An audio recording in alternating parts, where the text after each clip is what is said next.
Nigerians, we've done it again. Nigerians, we've done it again. It's always Nigeria, Nigeria, Abina.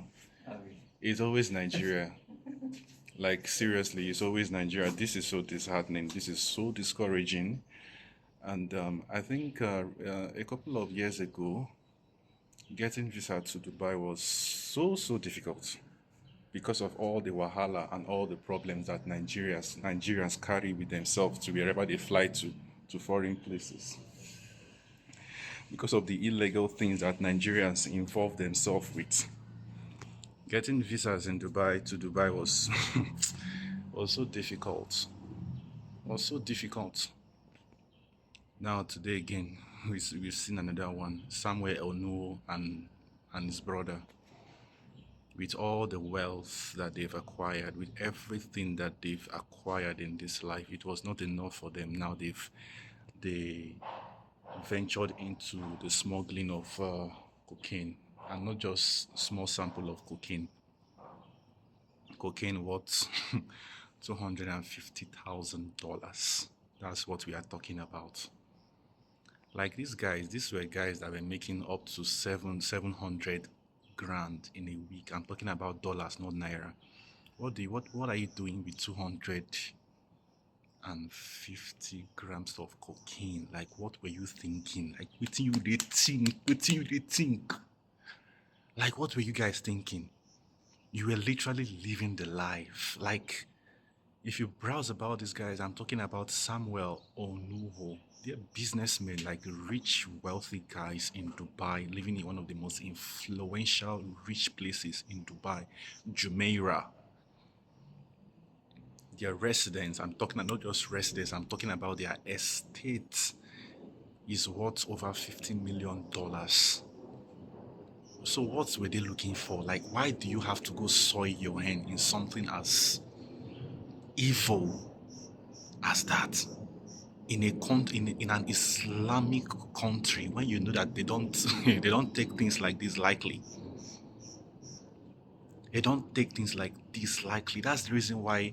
Now this goes to show that this goes to prove that particular fact that when young people make money, it feels as if the money start controlling them.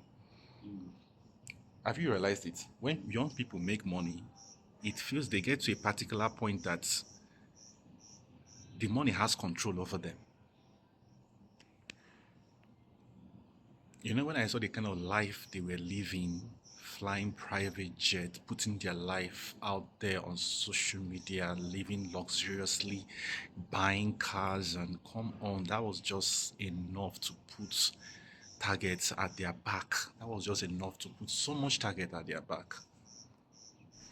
And trust me, you're in a country like that, Dubai.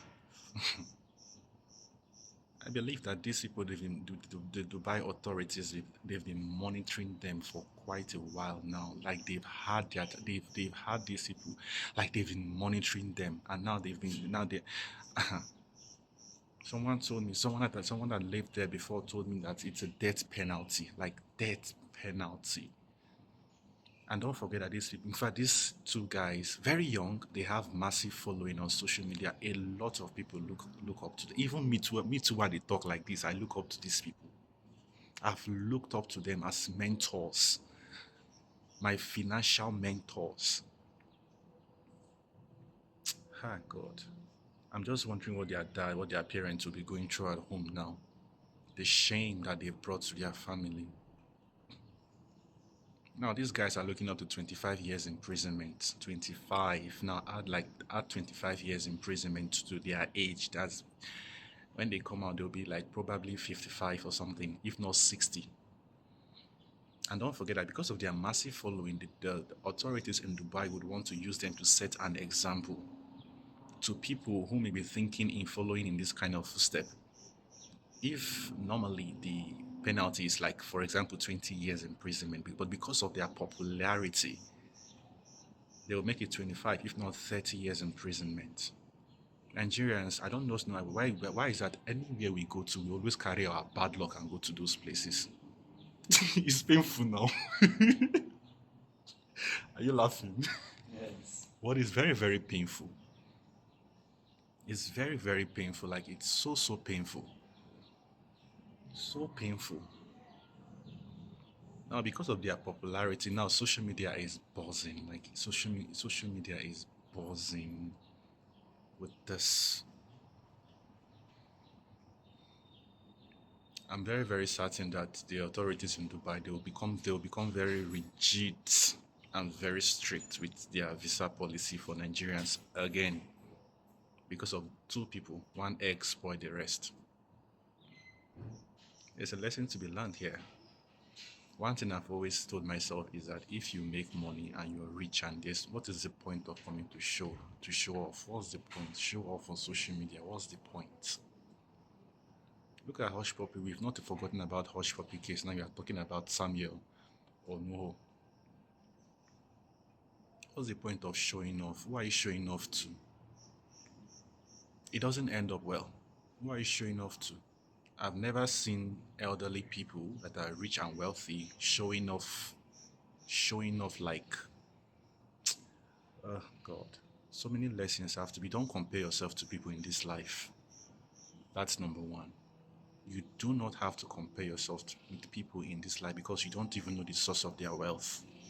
I was in that shoe before. I literally like when these two guys they popped up on social media. Oh my God, I was so down. I was so jealous.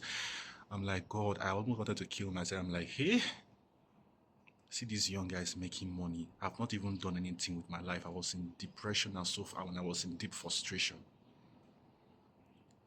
Don't compare yourself to people in this life because you never know the source of their wealth. And secondly, if you've made it, shut your mouth up for crying out loud. Please, Nigerians specifically, shut your mouth up. There's no point in you coming to show off on social media because you've got this, you've got that, you've got this. It doesn't end up well. We've seen it on several occasions that it doesn't end up well. It doesn't end up well. And to the Dubai authorities, I beg you, not be every Nigerians they bad. I'm not a bad person. Not all Nigerians are bad, please. If you guys are thinking of making this visa, whatever, rigid and very difficult for Nigerians again because of the mistake of these two people, please. Not every Nigerian is a bad person.